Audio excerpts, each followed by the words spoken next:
Әкем жай ғана өзі орындап жүріп, байқаусызда бізге үйретіп тастаған әзірше 5 іс-әрекет айтып өтейін. Бірінші, әкем спортқа жақын, біз де спортқа жақын. Аллаға шүкір, әлі күнге дейін шынығады, біз де шынығып қалсақ, бірдеңе жетіспей тұрады. Екінші, әкем режим деген нәрсені өте қатты жақсы көреді, өте қатты ұстанады, біз де сол режимге қатты жақынбыз.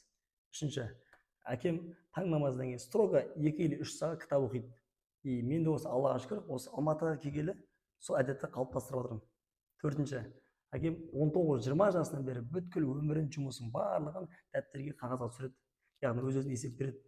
Біз де сол универден бері қолымыздан болатынын тастамаймыз.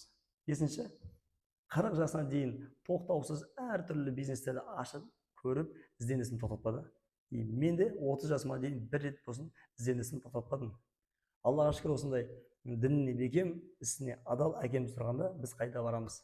Немесе өзінің әкеміздің коронный сөзі бар, әр дастарханда айтатын: яблоко от яблони далеко не падает. Сол үшін әке ол ер жігіт үшін ең бірінші болып өз іс-әрекетімен жақсы не жаман нәрсені үйрететін ең бірінші ұстаз екен. Сондықтан не үйретсе де өміріміздегі ең бірінші ұстазымызды қадірлейік, қастерлейік.